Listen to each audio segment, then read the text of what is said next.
can't be bothered anymore with 0-0 draws. Have we become the most boring team in the Premier League?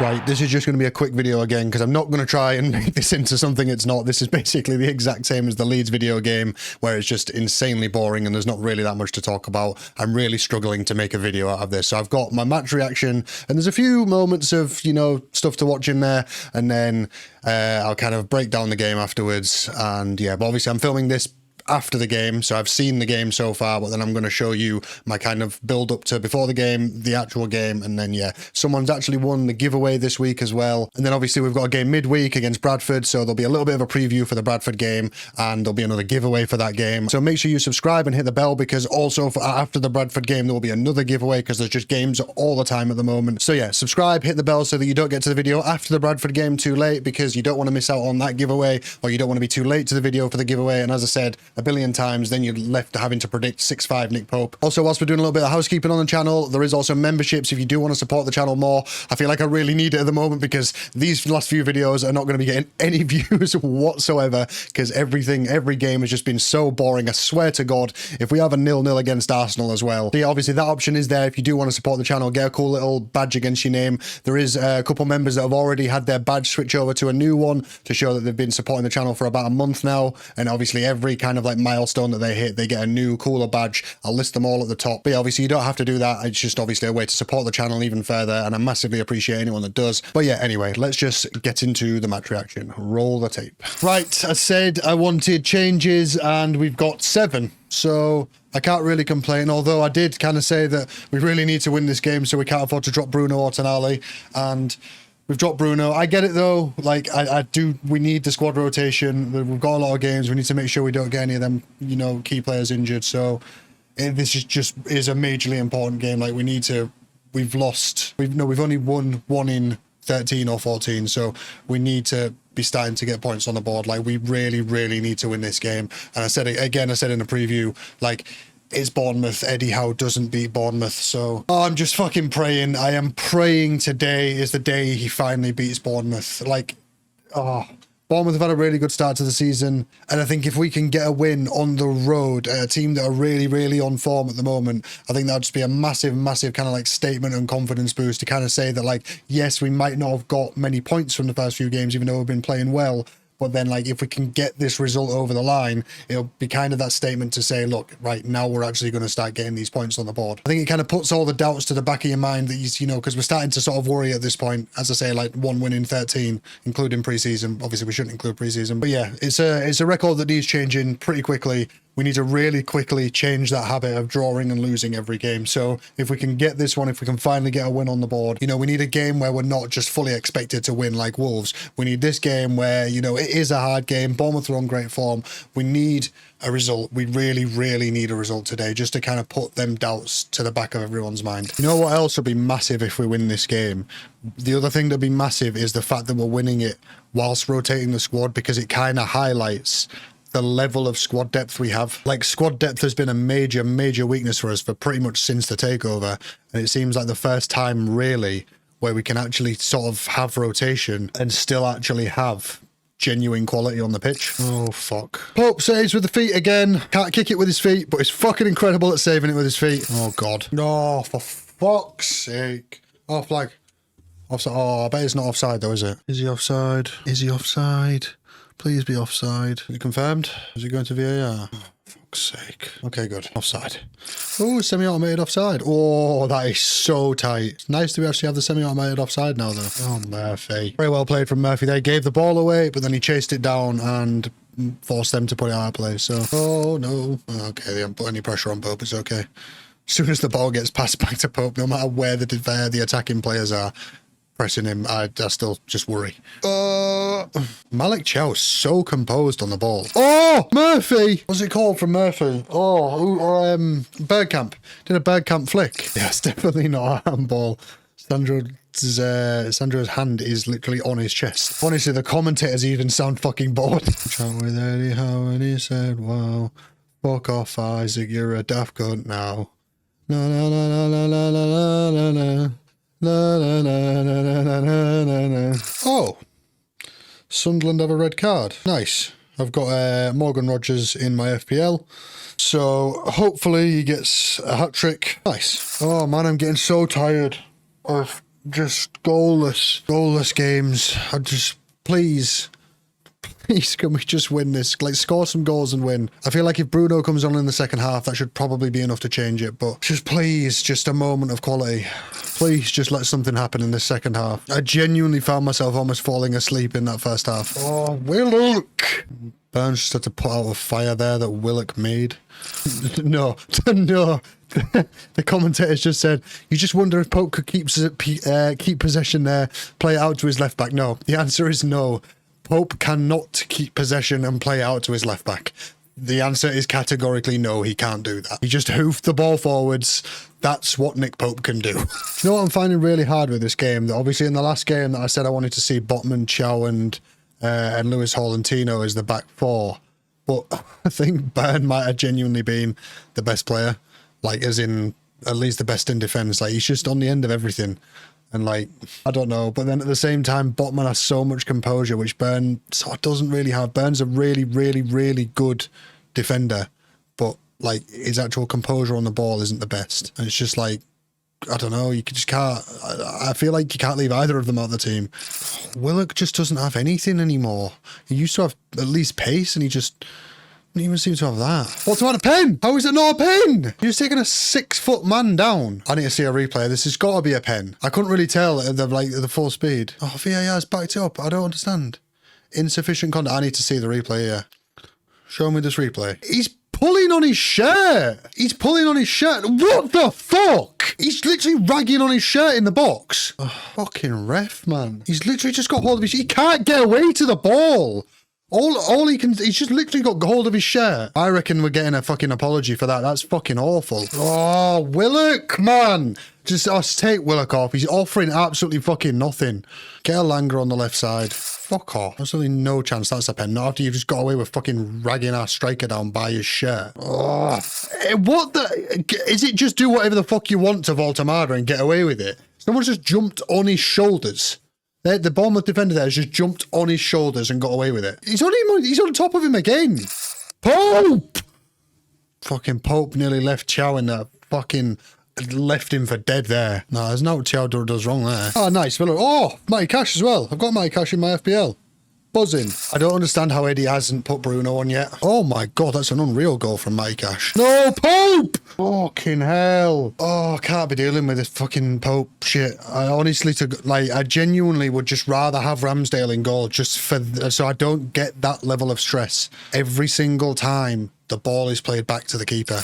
I don't understand how we still haven't seen Bruno. It genuinely adds more fuel to the fire that Eddie Howe doesn't want to beat Bournemouth. Like, I know that's not a genuine thing, and I know that it's stupid to suggest, but how the fuck we haven't still seen Bruno when we need a goal here? Okay, to some extent, like, it sort of feels evened out a little bit, because we should have had a penalty earlier on, but then that also probably should have been a second yellow for Malik Chow there, so yeah, I could, like... I now sort of feel less hard done by for the penalty. I don't know how the Bournemouth fans are going to sit there and say, you don't know what you're doing, because they've already got away with one for the fucking penalty, so... Asula! For who? I swear to God, I'm convinced Eddie Howe doesn't want to win this game. I'm getting so fucking tired of 0-0 fucking draws, and watch me say that and then they'll go fucking score. Can we create a chance? Oh!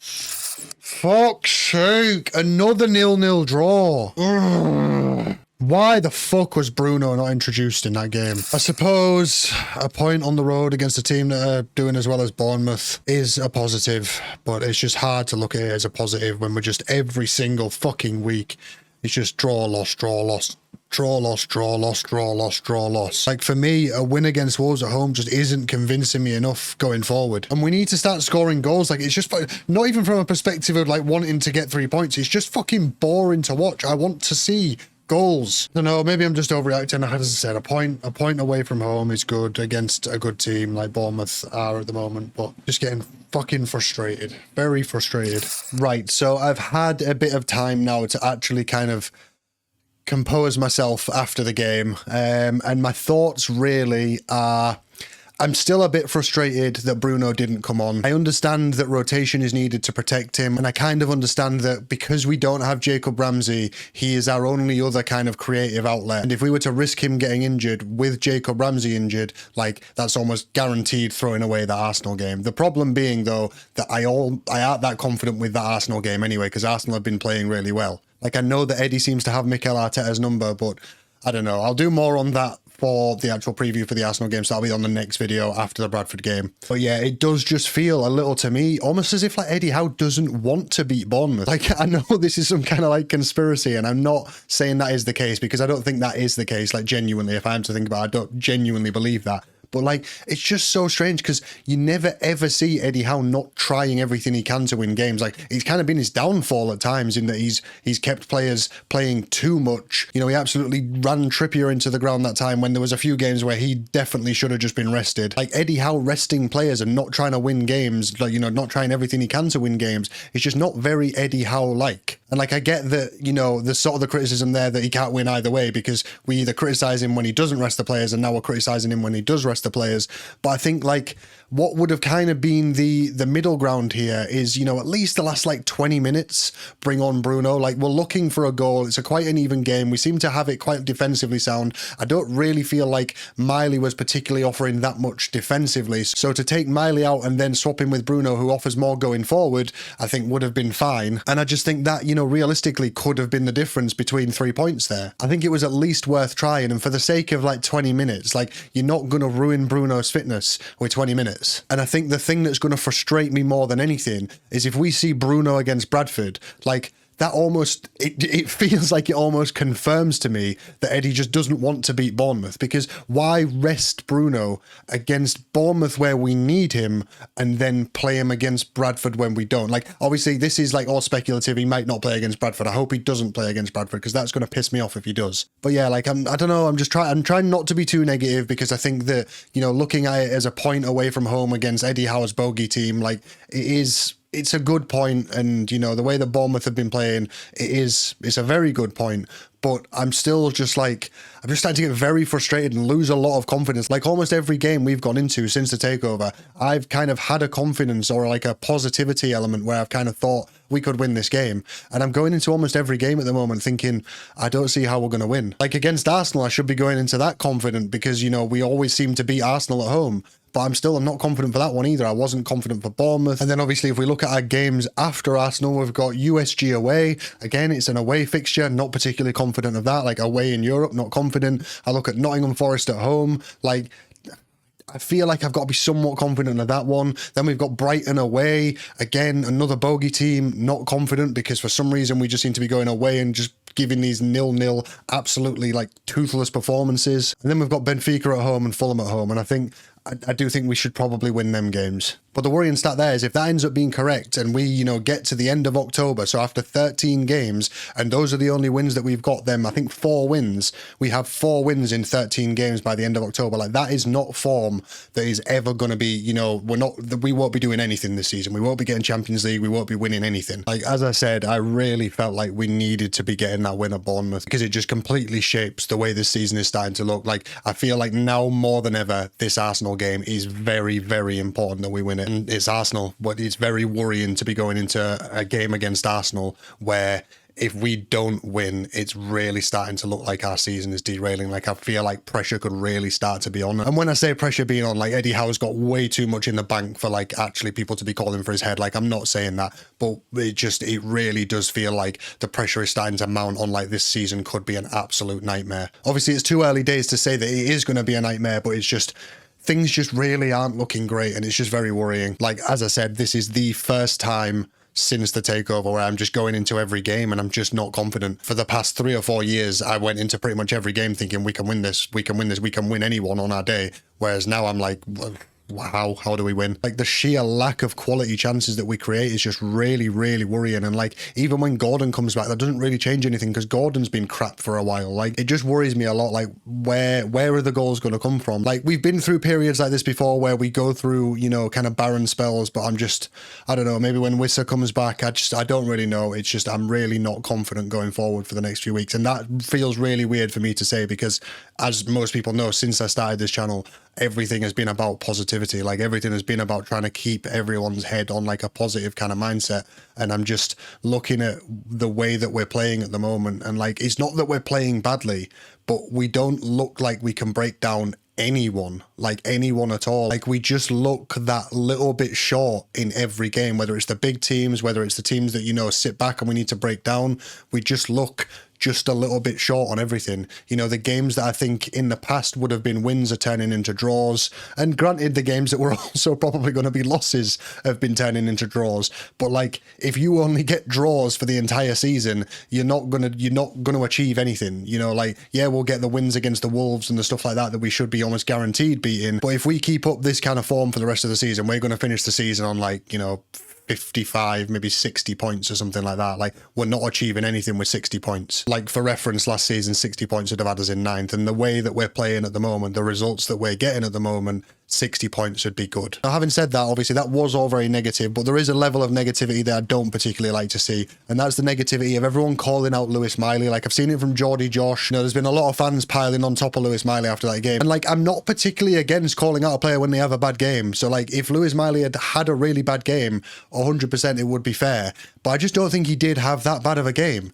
I thought Willock had a particularly bad game, but I think the criticism of Lewis Miley is very unfair because he didn't do anything wrong. He just didn't particularly have the progressive passes for. He just wasn't Bruno. And I just don't think that's a fair criticism at all, that he wasn't Bruno, because obviously he's not fucking Bruno. Like, obviously he isn't gonna have the level of progressive passes and the level of creativity that Bruno has. He's 19 years old. Bruno didn't have that at 19 years old. Bruno was still playing in Brazil at 19 years old. Like, to have the expectation that Lewis Miley's going to do anything like what Bruno does in the Premier League at 19 years old is crazy. But he did look composed on the ball. Like, overall, Lewis Miley had a fairly sort of standard game. Like, it wasn't particularly good, it wasn't bad. Like, and I just don't think, of all the players, I don't think Lewis Miley is the one that we should be scapegoating here. Like, just give the lad a break. I feel like there is a massive tendency from Newcastle fans, I don't know whether it's out of jealousy or what, I don't know what it is, of like just jumping on local lads and wanting to make local lads the scapegoat. Like, I don't know if it's just, as I say, like a jealousy of because they're from the area and they're kind of living our dream. Like, as I've said, I have my worries about the team as a whole at the moment, but like, Lewis Miley is not one of them worries. He's 19 years old.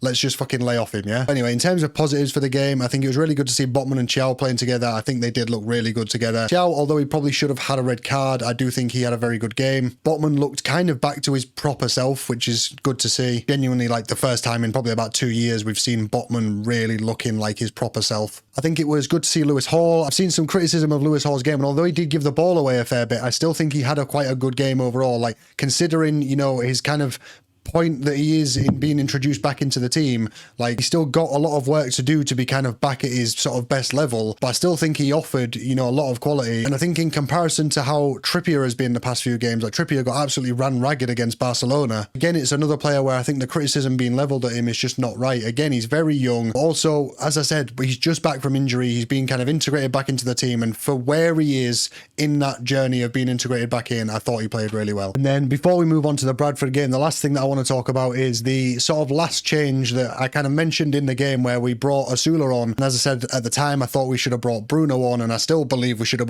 brought Bruno on at the time. But I've had a bit more of a think about it, and I think I can sort of see why we brought Asula on, because I think the plan is, at least this is what makes sense to me. As I've said, I don't think we should see Bruno against Bradford. I don't think we should see Tonali against Bradford, or maybe Tonali can still play. I don't know. I think there should be a lot of squad rotation against Bradford. The thing that I think I've noticed with the Asula substitution is that we definitely shouldn't see Voltemada against Bradford, because if we're not taking the risk with Bruno against, you know, Bournemouth, because we want to make sure he's fit for Arsenal, then we almost definitely should not be taking any risk with Voltemada, because he needs to be fit for Arsenal. Like, we cannot risk not having our only striker against Arsenal. So for me, I think the reason Asula came on for them last sort of like 20 minutes or however long it was, the reason he came on is because he's going to be hopefully playing the full 90 against Bradford. So I think it's made sense a little bit to give Asula 20 minutes in the Premier League at a higher level, so that he can then go into that Bradford game, and hopefully he can then, having played 20 minutes in the week and had sort of that exposure, you know, got some minutes in his legs at that higher level of the Premier League level, and hopefully he'll be able to go into that Bradford game, and hopefully that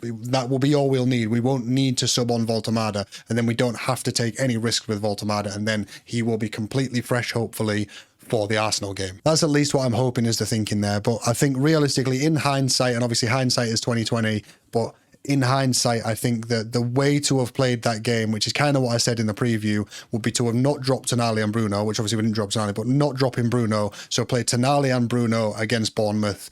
And I think if you want to preserve Bruno's legs, have him come off after 45, you know, hopefully by that point we'd be a goal or two up, which I'm not saying we would have been, because obviously Bournemouth are on incredible form and have been playing really, really well at the start of the season. But I think that Bruno had to play that game. And I think that if the plan was always to bring Voltemada off and bring whoever off and rest them for the Arsenal game, then just go into it with the intention of, right, lads, you've got 45 minutes to win this game for us. But yeah, we've just got to accept it is what it is. A point on the road against a bogey team, which is, in the grand scheme of things, a good point, but it's just contextually the way that we've been playing, the way that we've been struggling to get results just has me worried. But going on to the preview for the Bradford game, there isn't going to be much of a preview. As I said, I just want a lot of rotation. I want a lot of rotation. The worrying thing here that with that rotation, like, Bradford are on really good form. They're currently top of League One. Like, they are just winning every game. So like, they're in a habit of winning games, and I know that we should have the quality to be able to, you know, make that not be a problem. But when you rotate a load of players out, we could end up with a major upset here, you know, and it's just like, that will just make everything even worse. Like, I'm already not confident about the fact that we're not being able to win games. If we then go and get knocked out of the cup to Bradford this early on, like, it's just really not setting us up for any confidence. Like, it's not setting us up for good team morale. It's just, it's just not a great position to be in. Like, we just, as I said, we just don't seem to be able to win games. And then looking at that Bradford game, like, this is exactly testament as to what I was saying earlier. I'm not even confident going into a game against Bradford right now, because I understand that we're going to have to rotate a lot of players because we've got Arsenal at the weekend. So I look at that Bradford game and I'm thinking, are we going to win this game with the rotations that we're going to have to make? But realistically, I'm going to be annoyed if we don't take Bruno and Tonali out. I'm going to be annoyed if we don't take Voltemada out. You know, I think we should probably see Gordon in that game, because Gordon hasn't been able to get the minutes, so it kind of gets him some minutes in his legs before the Arsenal game. But at the moment, the level of threat that we've actually had in games, like, I genuinely aren't even convinced that we can score goals at the moment against Bradford. Genuinely. So, like, I don't know. Let me know your prediction. Well, as I say, there's going to be a giveaway. So for the giveaway, let me know your predictions. You know, as usual, first goal scorer and score prediction as a reply to the pinned comment. I really hope this whole sort of situation where we just don't look like we have any viable way of winning games, I really hope it turns around soon. We've been in this position before with Eddie where, you know, we just don't look like we can score goals, and he's always managed to find a way out, find a solution. So hopefully that's the case very soon. Anyway, I hope you've enjoyed the video. Thanks for watching, and I'll see you on the next one.